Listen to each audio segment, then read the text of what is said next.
Muito boa noite, sejam todos muito bem-vindos e bem-vindas à edição desta quinta-feira, dia 27 de março de 2025, do Cidadania SA, o seu jornal diário com as notícias e os absurdos do Brasil e do mundo. Meu nome é Jaime, vamos para a edição desta quinta, começar falando do Lula respondendo ao Trump. Lula afirma que taxará produtos dos Estados Unidos se o recurso à Organização Mundial do Comércio não funcionar. Ele voltou a criticar, o nosso querido presidente Luiz Inácio Lula da Silva, voltou a criticar ontem as tarifas impostas pelo governo do Pato Donald que prejudicam os setores de aço e alumínio no Brasil. Aspas para o Lula, deu entrevista ontem no Japão. No caso do Brasil, nós vamos recorrer à OMC, Organização Mundial do Comércio. E se não tiver resultado, a gente vai utilizar os instrumentos que nós temos, que é a reciprocidade e taxar os produtos americanos. É isso que nós vamos fazer. Espero que o Japão faça o mesmo, espero que o Japão possa recorrer à OMC, mas é uma decisão soberana do governo japonês em que eu não posso dar palpite, apesar de ter dado palpite, né, presidente? Muito bem. Aí ele falou, o Lula afirmou que Trump precisa medir as consequências dessas decisões. Ele não mede, né? O presidente não informou quando que o Brasil formalizará o recurso à Organização Mundial do Comércio para rever as taxas ao aço e alumínio cobradas atualmente pelos Estados Unidos, de 25%, né? Aspas para o Lula, é colocar em prática a lei da reciprocidade. Não dá para a gente ficar quieto, achando que só eles têm razão e que só eles podem taxar outros produtos. E ele falou de novo que não é pro Trump achar que ele é o presidente do mundo, como ele acha, né, o Pato Donald. Agora, tanto o governo quanto as pessoas ligadas ao governo brasileiro não veem muita força na Organização Mundial do Comércio. Essa aqui, ó. O presidente Lula e os ministérios das Relações Exteriores e do Desenvolvimento, Indústria e Comércio passaram a defender um recurso à OMC. Entretanto, nos bastidores, os diplomatas brasileiros avaliam que a organização está paralisada e sem força para agir. Por quê? Porque os Estados Unidos não indicaram os juízes para as vagas em aberto no órgão de solução de controvérsias e, na prática, o que eles fizeram? Eles inviabilizaram uma eventual atuação da entidade. Então, eles travaram a entidade, porque eles não nomearam os juízes que estão faltando. Eita, nós! Dizem os diplomatas que atualmente a OMC não tem como mediar divergências comerciais entre os países, nem tem força para garantir a implementação de eventuais decisões. A solução mais viável no momento é a negociação direta entre as autoridades brasileiras e representantes do governo estadunidense para o comércio exterior. Concluem os diplomatas que, como os Estados Unidos são o segundo maior parceiro comercial do Brasil, o país não pode querer apagar o fogo colocando gasolina. É uma ameaça do Lula, como a Sheinbaum fez, como o Trudeau fez no Canadá, como a Europa fez, como o Trump fez. Só que o Trump ameaçou e fez. Agora, se você ameaça, você tem que fazer. Né? É um paspalho esse cara. É impressionante o que ele está fazendo no mundo. Né? E apoiando coisas pelo mundo. Lá a guerra da Ucrânia e da Rússia, o genocídio de Israel para cima da Palestina, tudo tem o dedo dos Estados Unidos. Inclusive a nossa ditadura lá, o golpe de 64. Não tem o dedo, tem os dedos, as mãos dos Estados Unidos nisso aí. Não sabe disso? Vale. Vai estudar um pouquinho. Estudar faz bem, viu, pessoal? Pessoal aí que vem aqui falar besteira. Estudar faz bem, ler faz bem. Mas não é vídeo do TikTok, nem do Instagram, não, entendeu? Não, livro, vai ler livro. Vai ler livros do GCE para você entender o Brasil que a gente tá. Vai ler livros do Eduardo Galeano para entender a América Latina e a influência dos Estados Unidos. Precisa ler, né? Aqui, vamos falar do quê? Vamos falar um pouquinho da família. Essa família não me deixa em paz, não é mesmo? O tal do Léo Índio se pirulitou do Brasil. Porque é uma família corajosa e tem outras coisas, porque tem outros motivos para Eduardo Bolsonaro ter ido para os Estados Unidos, não é mesmo? Vou trazer mais disso amanhã. Mas aqui é o seguinte, o Alexandre de Moraes pediu a advogados esclarecimentos sobre a saída de Léo Índio do Brasil. Ele determinou hoje, quinta-feira, dia 27, que a defesa preste informações no prazo de 48 horas sobre um vídeo em que o primo dos filhos mais velhos do inelegível afirma que foi para a Argentina. Ah, lá. A saída do Brasil ocorreu após o avanço na primeira turma do STF. Para o azar desse povo, caiu tudo na primeira turma do STF, que é muito séria e muito correta, né? Da denúncia contra ele por envolvimento nos atos golpistas de 8 de janeiro. Mais um. Ele é acusado de associação criminosa, golpe de Estado e mais 3 crimes. 3 crimes, todos eles estão acusados, né? O despacho do Alexandre. Intimem-se os advogados regularmente constituídos por Leonardo Rodrigues de Jesus para que prestem esclarecimentos no prazo de 48 horas sobre as notícias de que o réu teria se evadido do país. Ele não está proibido de deixar o país, tá? Ele é alvo de outras medidas cautelares, como bloqueio de perfis nas redes sociais e de contas bancárias. Tanto que o vídeo ele postou, a gravação foi divulgada pela emissora Massa FM de Cascavel, no Paraná, ontem, tá? É isso aí. Ele está com medo de ser preso, tá? Ele diz que está na Argentina há mais de 20 dias, com uma permissão que precisa ser renovada a cada 3 meses. Ele declara ter medo de ser preso quando precisar renovar o documento. Ah, meu filho, você não quer ser preso, não faz merda.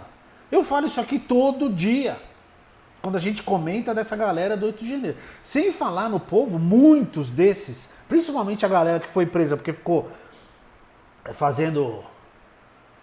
ficou acampada lá na frente dos quartéis, foi oferecido para esse povo um acordo, para eles não precisarem ser presos.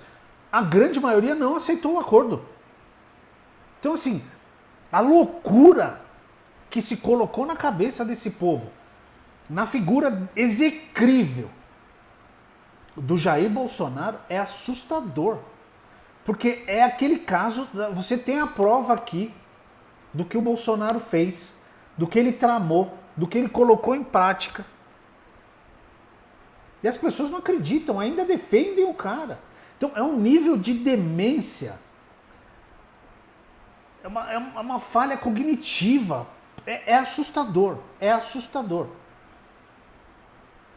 Porque assim, o Bolsonaro não está sendo julgado pelos crimes que ele cometeu durante a pandemia, por não ter comprado vacina, por ter atrasado, por ter feito tudo o que ele podia para atrasar a compra de vacina, por ter trocado de ministro da Saúde 3 vezes até achar um que aceitava superfaturar o valor da vacina lá, ganhando $1 em cima de cada vacina. Vocês lembram dessa notícia, pô? Ele não está sendo julgado pelo roubo das joias. Olha o tanto de crime que esse sujeito, o ex-ministro do meio ambiente dele, virou réu por contrabando de madeira. O do meio ambiente. Então, assim, é impressionante a estupidez e a idiotice de quem ainda defende o Bolsonaro. Se você é um desses, eu já falei em outro vídeo, eu vou falar de novo, porque muita gente chegou aqui agora. Meu filho, minha filha, você precisa de tratamento psicológico. Psicológico não, eu acho que é psiquiátrico. Vai precisar de ajuda profissional, porque você não tá bem, não. Não tá bem, tá bom? Aí a gente vai pro moderado, né? Não, antes de eu falar do moderado, o Mota disse o seguinte, o nosso querido Hugo Mota, presidente da Câmara, disse a aliados que a chance de pautar o projeto de que anistia golpistas do 8 de janeiro é 0. Tá? Zerinho.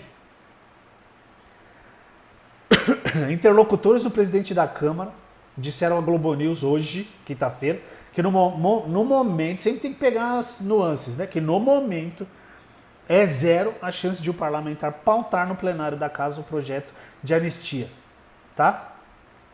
A avaliação foi externada após parlamentares aliados do ex-presidente inelegível terem reforçado a defesa do projeto, afirmando que o objetivo é aprovar o texto na primeira quinzena de abril. Não vai não, filho. Eles têm buscado o apoio de outros partidos e tarará. De acordo com os aliados de Mota, o presidente da Câmara entende que não há motivo para pautar agora o projeto. Ele avalia que se ele pautar agora, ele só vai rolar um desgaste na relação dele com o Lula, que eles estão se dando super bem, estão até viajando juntos, né? Estão pertinho o Lula do Hugo Mota. O governo também não vê clima para votar isso agora, tá? O líder do governo na Câmara dos Deputados, o José Guimarães, do PT do Ceará, disse o seguinte: eu não acho que não tem clima para votar. Perdão, eu li errado. Eu acho que não tem clima para votar. É um erro querer levar esse debate agora ao plenário. Interdito o diálogo que está sendo feito com muita articulação entre o presidente da Câmara e os líderes partidários. O processo nem foi concluído no Supremo. Não é hora de empurrar isso na pauta. Vai complicar, dificultar a discussão de projetos importantes para o país, como a isenção do imposto de renda, além de outras pautas. Tem muita coisa mais importante hoje, né? A isenção do imposto de renda para quem recebe até R$5.000, o fim da escala 6:1, certo? Tem muita coisa mais importante que essa porcaria de anistia. E como o Lula disse hoje, não acabou o julgamento ainda dos 8 primeiros réus. A pessoa não deveria estar preocupada em se defender primeiro? E aí, se for julgada, tentar a anistia? Porque eles vêm com esse papinho, é igual o batom da mulher lá, da cabeleireira. Vem com esse lenga-lenga de que, não, a gente quer anistia pra galera que tá presa, foi presa do 8 de janeiro. Não, não quer. Eles querem desde o dia 30 de outubro até algum momento em fevereiro que seja anistiado. Ou seja, é o recorde do golpe. Pelo amor de Deus, é quando o golpe foi posto em prática de verdade. Então assim, não. E outra, se pega muito na questão do Bolsonaro, desses tontos aí que estão presos do 8 de janeiro, a gente tem que entender outras coisas.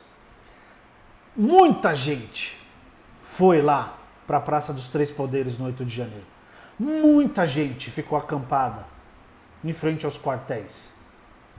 Quem que bancou tudo isso aí? Então, vocês acham que essas pessoas que bancaram isso aí não estão preocupadas que a investigação chegue até elas? Sendo que muitas delas bancam políticos que estão eleitos hoje, a campanha, né? Bancam a campanha de muitos políticos que estão pressionando para essa questão de anistia. Então não pensa só em Bolsonaro e nos tontos que estão presos lá de 8 de janeiro. Tem muita gente enfiada nesse rolo da tentativa de golpe de Estado do fim de 22 e começo de 23. Tem muita gente. Por isso que a gente tem que fazer muito barulho para que isso da anistia não passe. Se você não quer ser preso, não faça nada de errado. É muito simples. Se eu fizer uma cagada, eu vou ser preso. É assim que funciona. O Brasil tem leis. E esse bando de golpista, canalha e covarde, esse bando cometeu um monte de crimes. E eles precisam responder por isso. Tá bom? Simples assim. Vamos falar de Tarcisinho, o moderado, aquele que está com um pé em cada canoa. Um dia ele afaga o Bolsonaro, outro dia ele afaga o outro lado. Pois muito bem.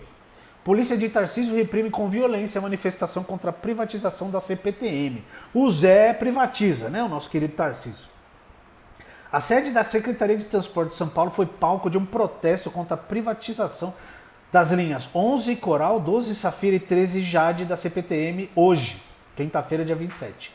O ato, organizado pelo movimento Não Privatiza e composto por familiares e amigos de ferroviários, denunciava os impactos da concessão para os trabalhadores e a população. A manifestação pacífica, porque eu vi os vídeos, eu não posso pôr os vídeos aqui, mas é só vocês procurarem os vídeos. Tava tudo bem, até chegar a polícia. A manifestação terminou com forte repressão policial e relatos de violência contra os participantes. O leilão dessas linhas está marcado para amanhã, sexta-feira, dia 28, e os manifestantes buscam anular ou adiar a decisão. Apesar da mobilização, o governador Tarcísio Privatiza de Freitas já declarou que pretende seguir com as concessões mesmo diante de uma possível greve. Não tá nem aí, né, cara? Impressionante. Não tá nem aí. Não tem transparência. Não tem consulta popular. Tem uma linha de trens em São Paulo, uma linha de trem que já foi privatizada e é a que dá mais problema. Pegou fogo, vive quebrando, atrapalha o trabalhador, atrapalha a população de São Paulo. Sabe por que ele não faz uma consulta popular? Porque ninguém vai aprovar essa porcaria. A Sabesp foi privatizada, eu trouxe aqui semana passada, retrasada, que a água estava saindo marrom com cheiro de merda. Desculpa o português, mas é isso. Então, cara, é absurdo. O serviço está piorando da linha que foi privatizada, está atrapalhando os trabalhadores, tá gente que precisa trabalhar, está chegando atrasada, tá atrapalhando os chefes dessa galera, porque né, o povo atrasa. Então assim, é isso aí. E o povo só se lasca, como sempre, né? Falando em povo se lasca, vamos falar do ovo? Muito bem. Preço do ovo subiu quase 20%. É a porcaria da quaresma. Porcaria não, tá? Eu tô falando em relação ao ovo, tá? É a quaresma que os católicos não comem carne, então comem um ovo danado. Aí tem gente falando que é o milho, que aumentou o milho. Né? E as galinhas comem milho, não sei se vocês sabem, espero que vocês saibam. Aí o outro tá falando aqui que é a embalagem, que aumentou mais de 100%, então encarece tudo. E as altas temperaturas que eu já trouxe aqui outra vez, que as galinhas ficam estressadas, isso não é uma piada, tá? Quando a temperatura passa de 28 graus Celsius, as galinhas ficam estressadas, elas botam menos. É ciência isso aí, tá bom? Não tem opinião de nada aqui. Quando vai baixar? Eles acham que vai baixar depois da quaresma? Vamos ver. Os produtores preveem que os preços devem se estabilizar, você vai pelo menos parar de subir, né? Após o término da quaresma, uma vez que muitos católicos estarão. No entanto, os economistas alertam que a forte procura pode se manter mesmo após essa época, prolongando a alta dos preços. Por quê? Lembrem que quem acompanha o canal sabe. Teve a tal da gripe, tá tendo a gripe aviária nos Estados Unidos, então os caras estão vindo aqui atrás de ovo. Só que antes eles usavam ovo só para alimentação dos bichos e tal. Agora eles já liberaram o ovo brasileiro para usar para produzir bolo, sorvete e vão liberar para o consumo humano também, que até então não era. Para o consumo dos estadunidenses eram só os ovos lá dos Estados Unidos. O brasileiro não, era para outras coisas. Agora eles vão liberar, então vai aumentar a procura dos ovos brasileiros. Entendeu? Nós estamos ferrados. E como a galera prefere vender para fora porque recebe em dólar, vende para fora e a gente só se ferra. Quem fica aqui tem que pagar o aumento absurdo que está tendo nos ovos. Fala a última, para entender o quanto esse julgamento, que teve uma parte ontem, viraram réus, a gente precisa entender uma coisa.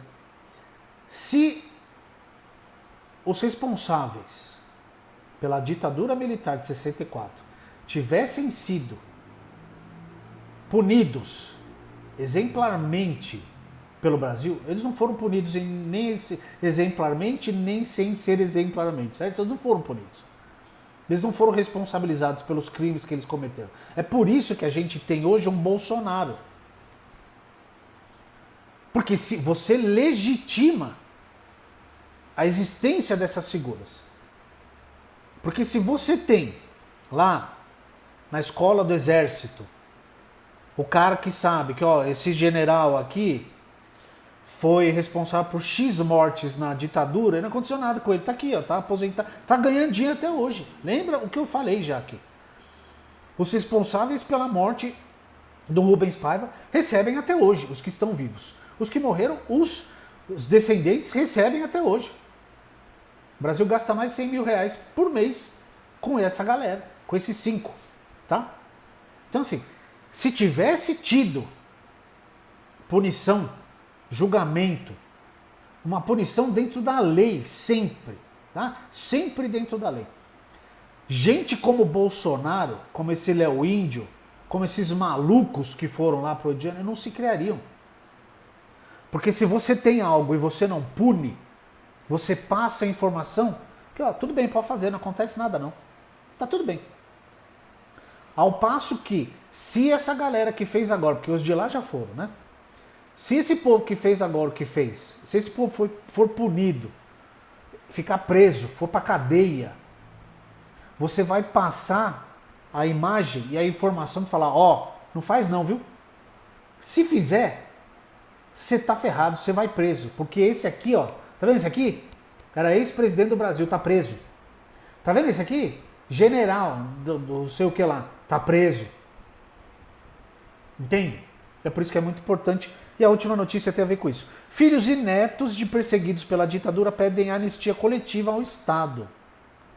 A comissão, a matéria é da Cristiane Sampaio do Brasil de Fato, tá? A comissão de anistia foi palco quarta-feira, ontem, de um alegórico momento em que passado e presente se entrelaçam em meio à luta por um horizonte de amadurecimento democrático no país. Após um ano e meio de articulação política, um grupo de descendentes de pessoas impactadas pela ditadura civil-militar que durou de 64 a 85, apresentou um pedido de anistia coletiva como forma de exigir do Estado brasileiro um ato simbólico de reconhecimento das violências sofridas por suas famílias. A iniciativa é inédita no Brasil e surge após 40 anos do fim do regime dos generais miseráveis. O documento foi apresentado à Comissão da Anistia no momento em que o colegiado se reunia em Brasília para análise de novos processos. A entrega ficou por conta do defensor público Bruno Arruda, coordenador do Observatório Nacional sobre o Direito à Memória, a Verdade e a Justiça de Transição da Defensoria Pública da União. Muito bem. O pedido de anistia, para vocês entenderem, não tem nada a ver com a anistia que eu estava falando aqui antes, hein, para os golpistas, é outra coisa. O pedido reúne filhos, netos, sobrinhos e enteados de perseguidos políticos. Filha de um economista e professor da Universidade de São Paulo, assassinado pela ditadura em 70, a professora Marta Nering é uma das 3 responsáveis pela produção do documento, que ficou a cargo do coletivo Filhos, Filhas e Netas por Memória, Verdade e Justiça. Ela argumenta que a solicitação feita ao colegiado não abrange apenas os signatários, alcançando o conjunto da sociedade brasileira na sua relação com a memória histórica. Muito bem. Porque assim, o grupo também pede... o que o grupo pede? Presta atenção.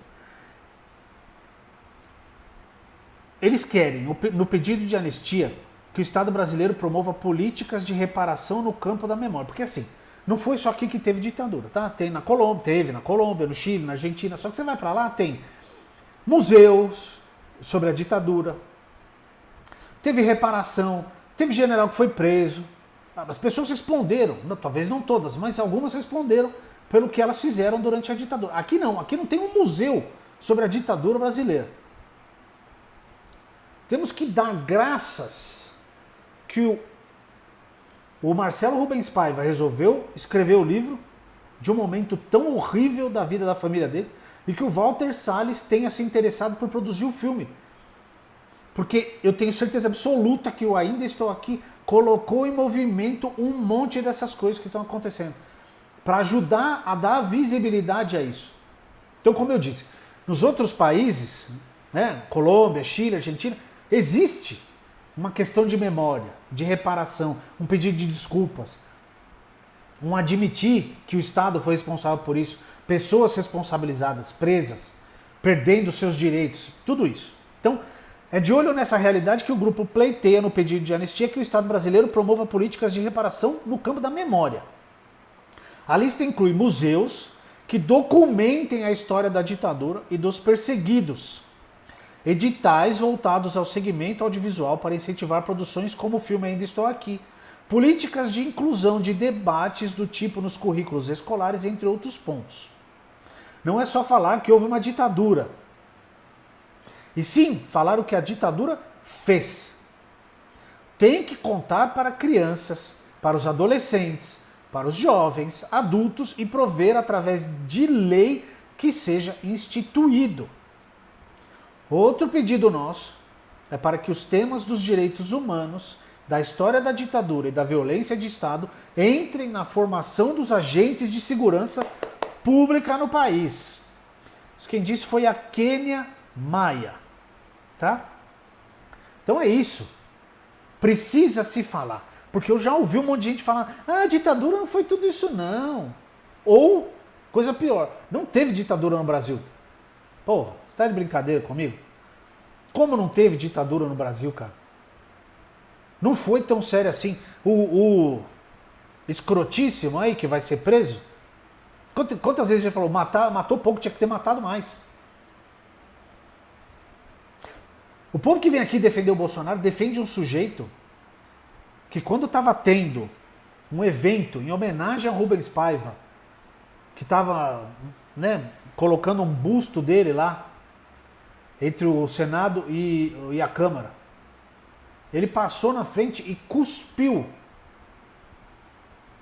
no busto do Rubens Paiva, na frente da família do Rubens. Então, se a gente não mudar a memória, a história e a maneira com que a ditadura é ensinada no país, o que quase aconteceu no fim de 22 e começo de 23, vai acontecer de novo daqui a pouco. A formação dos militares, as escolas lá, né, precisa ter o seu currículo revisto para não existirem e não aparecerem mais Bolsonaros. Ou Mauro Cides, ou Augusto Heleno, ou Braga Neto, ou Garnier, essa galera toda. Porque se isso não for feito, vai acontecer de novo. Porque esse povo é ensinado que a ditadura foi um bem. Ela fez bem ao país. E que não morreu ninguém. Não morreu poucas pessoas. E os poucos que morreram mereciam morrer. Entende? Então o povo que vem aqui xingar, vai ler. Ou melhor, vai assistir os vídeos do Bolsonaro pedindo dinheiro. É isso que vocês deveriam fazer. Tá bom? Então, muito obrigado a quem assiste. Leiam. Leiam muito. Tá? Eu vou trazer dicas de livros em algum momento. Eu vou trazer dicas de livros para vocês lerem, para entenderem, para aprenderem, não ficarem dependendo dos outros e acreditando em qualquer coisa que a extrema-direita fala, que esses influencers de extrema-direita falam. Tá bom? Então essa foi a edição de quinta-feira, dia 27 de março de 2025 do Cidadania SA. Muito obrigado por quem assistiu, um ótimo fim de quinta, uma ótima sexta-feira para todos vocês. Até amanhã.